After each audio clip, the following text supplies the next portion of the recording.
नमस्कार, आप देख रहे हैं जवाब देना पड़ेगा और आपके साथ मैं हूं पूजा यादव। नीट का मुद्दा दिन ब दिन जोर पकड़ रहा है। मेरिट और ग्रेस मार्क्स को लेकर बढ़ता विवाद सुप्रीम कोर्ट तक पहुंच गया। कोर्ट में परीक्षा को रद्द करने के लिए कई याचिकाएं हैं। सुप्रीम कोर्ट ने आज एनटीए को नोटिस जारी किया और जवाब तलब किया। हालांकि कोर्ट ने काउंसलिंग पर रोक लगाने से इनकार कर दिया, लेकिन कोर्ट ने मामले को लेकर सख्त टिप्पणी की है। लेकिन यह मुद्दा पूरी तरह से छात्रों से जुड़ा हुआ है। हाई कोर्ट और सुप्रीम कोर्ट पहुंच चुका है। ये मुद्दा दाल में कुछ काला होने का इशारा करता है। एनटीए की सफाई भी छात्रों और जानकारों के गले नहीं उतर रही। अब देखना यह है कि एनटीए कोर्ट में क्या जवाब दाखिल करता है। आज इसी मुद्दे पर हम बात करेंगे। इसमें हमारे साथ में कुछ खास मेहमान रहने वाले हैं, लेकिन इससे पहले कुछ सवाल हैं जो उठ रहे हैं। पेपर लीक मामले को क्या एनटीए छुपा रहा है? पेपर लीक की जांच आखिरकार एनटीए क्यों नहीं करा रहा? ग्रेस मार्क्स का आखिर आधार है क्या? करीबन 1600 रिजल्ट की जांच क्यों? 67 छात्रों को 720 में से 720 अंक आखिरकार कैसे मिल गए? ये सवाल लगातार बने हुए हैं जिन पर चर्चा होनी चाहिए। और हर्ष दहिया अधिवक्ता सुप्रीम कोर्ट इस वक्त हमारे साथ में है। संध्या दुबे जो कि शिक्षाविद इस वक्त हमारे साथ में है। दोनों का एक बार स्वागत है। और संध्या दुबे जी, सबसे पहले आपके पास आते हुए सवाल ये है कि आखिर ये सब कैसे हुआ और इसकी पॉसिबिलिटीज़ क्या है? पेपर लीक की पॉसिबिलिटीज़, एनटीए का अपनी नाकामियों को छुपा रहा है। ये जो पेपर लीक की बात है, क्या उसको छुपाने के लिए अभी तक पूरा का पूरा ये जो एक स्क्रिप्ट रेडी किया गया, ये उसकी वजह है? बिल्कुल सही बात है कि ये प्रश्न तो उठता ही है और शंकाएं हैं तो इनका समाधान भी होना चाहिए। कि उनका कहना है पेपर लीक हुआ, 1600 लोगों में पेपर गलत बट गया, फिर उसे वापस लिया गया और फिर इसके ये तहत देखते हुए कि जब रिजल्ट आता है तो 67 टॉपर्स, आश्चर्य की बात है, किसी एग्जामिनेशन में ऐसा नहीं होता। एक व्यक्ति टॉप करता, 2 या 3 होते, लेकिन एक साथ 67 लोगों का टॉप करना, उनमें से भी हम देखें तो ज्यादातर राजस्थान के हैं या उनका यो मानना इस तरीके से है। और इसके बाद अगर हम इसकी बहुत बारीकी से देखते हैं कि 720 में से अगर एक क्वेश्चन किसी का गलत होता है तो उसके 716 अंक होने चाहिए। उसका एक छोड़ देता है तो 716, या गलत होता है तो 715 अंक होने चाहिए। अब 718 और 19 अंक आए। वो कह जरूर रहे हैं कि ये ग्रेस मार्क है, लेकिन ये किस आधार पे है, क्या है? और इन सब चीजों का जो है एक निराकरण होना चाहिए। सिर्फ कह देने से नहीं, अगर शंका उठी है तो उसका समाधान भी बहुत जरूरी है, क्योंकि ये 13 लाख बच्चों के भविष्य का सवाल है। बच्चों ने 2-2 साल की तैयारियां, 3-3 साल की तैयारियां करने के बाद बड़े ही इससे रिजल्ट का इंतजार करते हैं, लेकिन जब इस तरीके के रिजल्ट सामने आते हैं तो स्वाभाविक है कि बच्चों के मन में आक्रोश की भावना उठती ही उठती बड़ी है। बात यह कि कॉम्पिटिटिव एग्जाम्स के लिए बच्चे दिन रात मेहनत करते हैं और उसमें उसी कॉम्पिटिटिव एग्जाम में जिससे बच्चों का भविष्य तय होना है, वहां पर कुछ लोगों के लिए ग्रेस मार्क और कुछ बच्चों के लिए इंतजार। बिल्कुल बिल्कुल सही बात। प्रश्न तो यही उठ रहा है कि ये ग्रेस मार्क किस आधार पे? आपने कह तो दिया कि इन लोगों को ग्रेस मार्क दिया गया क्योंकि उन्हें 15-20 मिनट लेट पेपर दिया गया, लेकिन इन सब के पीछे क्या बात है? और फिर वहां से ही अगर हम देखते हैं कि एक साथ इतने सारे टॉपर सामने निकल के आते हैं। और एक प्रश्न और इसमें बहुत अच्छा उठता है कि केमिस्ट्री के एक पेपर का जो एक क्वेश्चन था, कहा गया कि इसके 2 आंसर सही थे और ये एक एनसीईआरटी की पुरानी बुक्स के अनुसार पे सही था और एक नए बुक्स के आधार पे। तो ये प्रश्न जरूर उठता है कि क्या जो उन्होंने ओएमआर सीट बनाई थी, हाँ। तो कंप्यूटर में एक ही तो आंसर वहां पे हुआ होगा कि एक आंसर उन्होंने फीड किया होगा, फिर ये 2 आंसर्स पे उन्होंने किस तरीके से ये दोनों को सही किया या क्या हुआ? ये कई चीजें हैं जो बच्चों के मन में भी विवाद पैदा करती है और हमारे आपके मन में भी ये शंकाएं बढ़ती कि आखिर ऐसा क्या है। इसको बहुत ही क्लियरिटी से सामने रखना चाहिए। जाहिर तौर पर हर्ष दहिया जी, अब लड़ाई सुप्रीम कोर्ट में है। लगभग 15,000 याचिकाएं लगी हुई हैं कोर्ट्स के अंदर। सुप्रीम कोर्ट इसमें जाहिर तौर पर अहम भूमिका निभाने वाला, लेकिन सुप्रीम कोर्ट में इस लड़ाई को और जबरदस्त तरीके से कैसे आगे बढ़ाया जा सकता है? देखिए, सुप्रीम कोर्ट में आज ये मुद्दा उठा ही था और इस पे सुनवाई हुई है। जो सबसे पहले जो पीआईएल्स लगी पर लीक पे, उस पे आज सुनवाई हो रही थी। और साथ ही साथ जो ये टॉपर्स का मसला है कि जो 67 टॉपर्स जिनके 720 मार्क्स ऑन 720 मार्क्स आए हैं, वो मुद्दा भी उठाया गया, मेंशनिंग की गई। तो उसमें कल की डेट मिली है और क्या कहते हैं, सुप्रीम कोर्ट ने आज नोटिस भी इशू कर दी है। सेंटर को नोटिस इशू हुआ है, नेशनल टेस्टिंग एजेंसी एनटीए को नोटिस इशू किया गया है तो होपफुली उनके जवाब का वेट करना चाहिए कि देखिए कि जवाब देते हैं।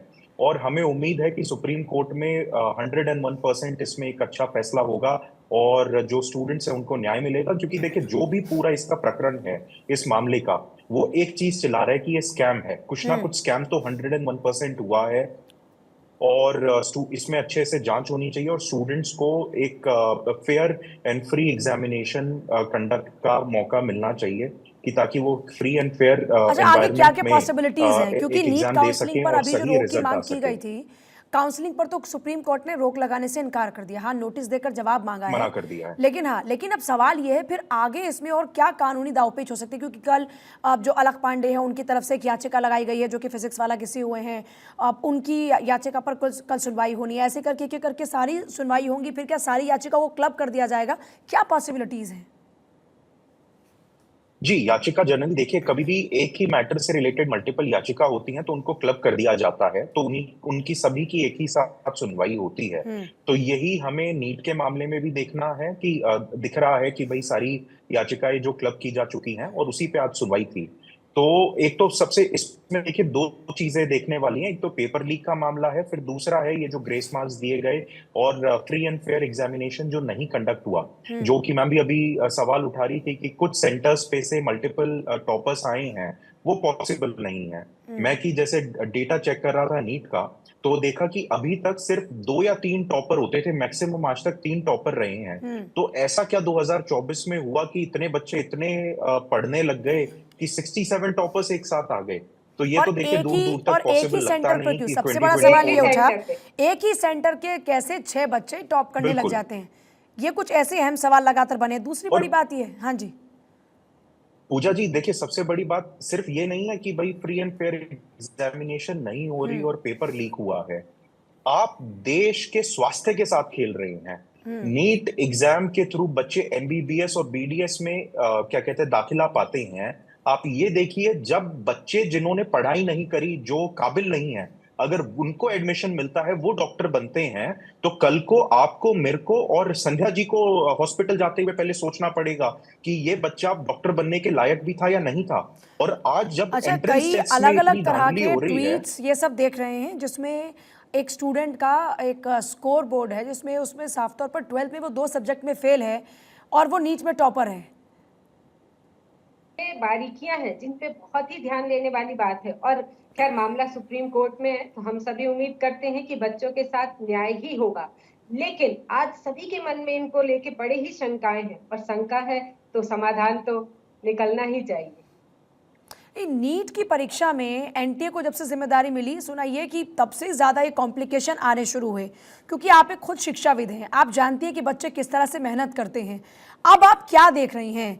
क्या आपको लगता है कि बच्चों की जो मांग है इसको स्वीकारा जाएगा? क्योंकि हज़ारों की तादाद में याचिकाएं पहुंच रही हैं, लेकिन अभी सुप्रीम कोर्ट ने क्योंकि काउंसलिंग पर रोक नहीं लगाई है, और अगर काउंसलिंग पर रोक नहीं लगी, दैट मीन्स कि आगे जो एडमिशन का प्रोसेस है वो आगे बढ़ेगा।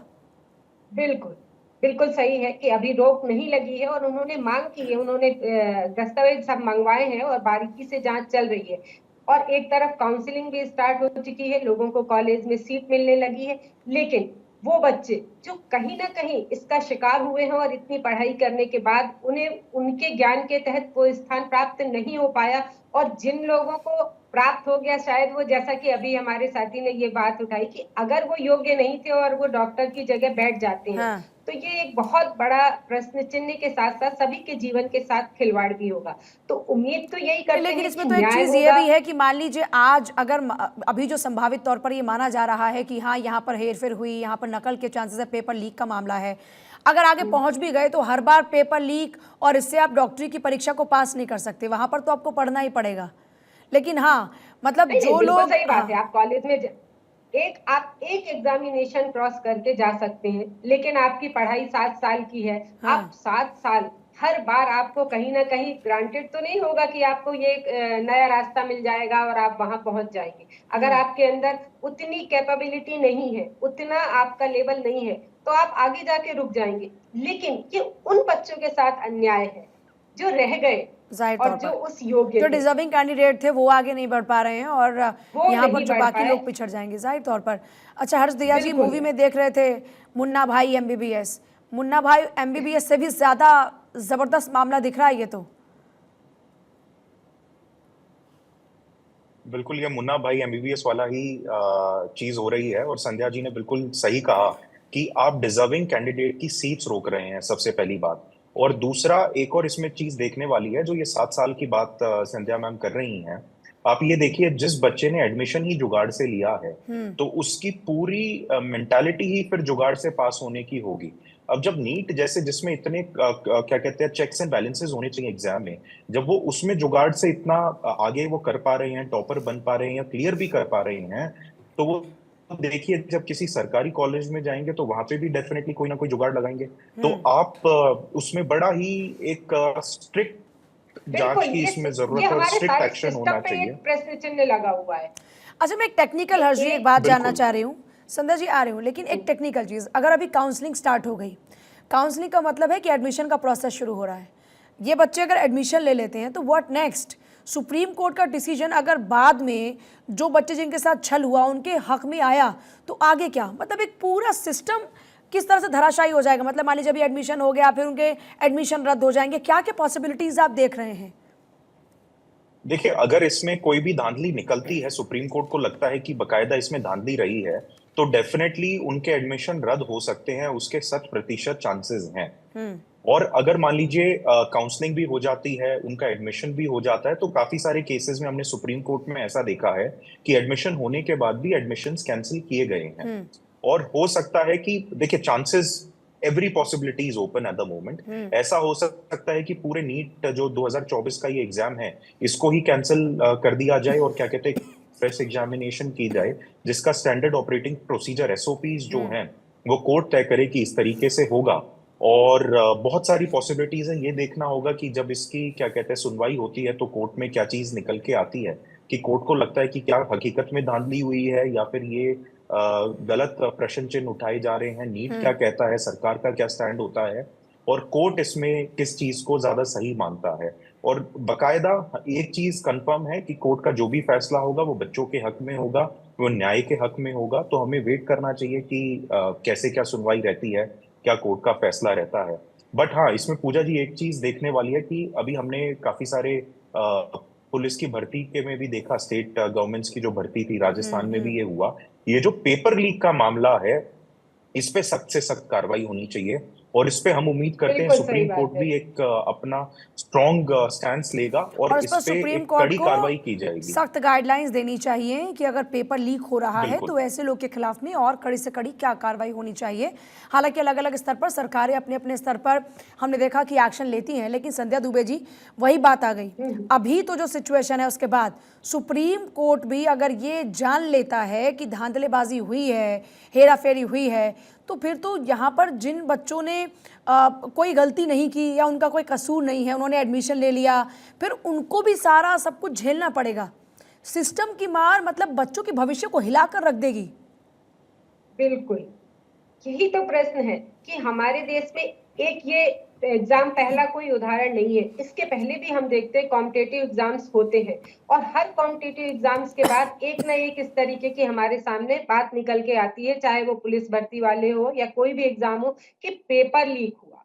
तो ये पेपर लीक एक नई घटना नहीं, ये होती है, और इसके कारण बच्चों को कितना सफर करना पड़ता है, इसका अंदाजा नहीं लगाते कि वो कितने सालों से तैयारी कर रहे हैं, क्या कर रहे हैं, और इसके बाद जब ये परीक्षा, जब उनके सामने ये परिणाम आ जाता है निकल के, तो वो किस तरीके से टूट जाते हैं।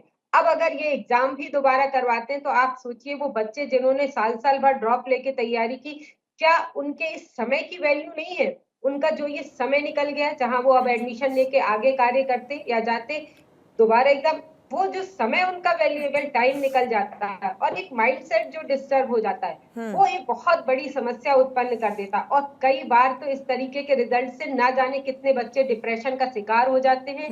उनकी मानसिक स्थिति जो है वो इस मन स्थिति से गुजरते हैं कि उनके परिवार वाले ही झेल पाते हैं कि उनके बच्चे को उन्हें किस तो तरीके से आप क्या संभालना है। एज अ शिक्षाविद आप क्या एक्सपेक्ट करती हैं इस केस में? क्या होना चाहिए कि इंसाफ हो उन बच्चों के साथ जिन्होंने मेहनत की? हाँ, बिल्कुल। इसमें अगर इस तरीके के जब हमारे पास इसके सबूत आ जाते हैं कि ऐसा हुआ, तो भले ही दोबारा एग्जाम क्यों ना करवाने पड़े, लेकिन दोबारा एग्जाम करवा के वो बच्चे जो अपनी मेहनत के बल जी। पे आगे आए उन्हें आगे लाना चाहिए, ना कि वो कि कहीं किसी तरीके से उन्होंने कोई शॉर्टकट ढूंढा और टॉप बन के आगे आ गए। हर्ष दहिया जी, आप क्या मानते हैं, अब इसमें क्या पॉसिबिलिटी है, क्या होना चाहिए कानूनी तौर पर, इस लड़ाई को कैसे लड़ा जा सकता है ताकि वाकई बच्चों के साथ इंसाफ हो? देखिए, सबसे पहले तो इसमें एक सही से जांच की जाए, कोर्ट इसमें अपनी तरफ से जांच करे और फिर किसी ना किसी एजेंसी को, चाहे सीबीआई हो गई, उनको जांच का इसका जिम्मा दिया जाए। और इसमें थरो जांच की बहुत ज्यादा जरूरत है, जिससे ये पता चले कि हकीकत में इस पूरे प्रकरण में हुआ क्या है, पहली चीज। दूसरा क्या है कि जो जिन्होंने पेपर लीक किए, फिर जो सेंटर्स की गतिविधि थी, जो गलत गतिविधियां हुई हैं इसमें, जिससे काफी सारे टॉपर्स निकल के आए हैं, उन पे कड़ी कार्रवाई हो, उनको अरेस्ट किया जाए और उनको सख्त से सख्त सजा दी जाए। तीसरा ये है कि जो पेरेंट्स और स्टूडेंट्स जिन्होंने ये धांधली में हिस्सा लिया है, जिन्होंने पैसा दिया, उनको भी क्या कहते हैं, अरेस्ट किया जाए, उन पे भी कड़ी से कड़ी कार्रवाई होनी चाहिए, क्योंकि तभी एक एग्जाम्पल सेट होगा, ताकि जो अभिभावक भी हैं जो इस तरीके के स्टेप लेते क्या हैं ये अपने सब कुछ बच्चों एक को टाइम गलत तरीके बाउंडेशन से। में पूरा किया जा सकता है सुप्रीम कोर्ट के निर्देशों के मुताबिक, क्योंकि ये बच्चों के भविष्य का सवाल है और मुझे लगता है कि ये जो पूरा प्रोसेस है इसमें मुश्किल से 1 महीना, तो ये 1 महीने में तो सॉल्व हो पाना केस मुझे मुश्किल लगता है। आप क्या मानते हैं?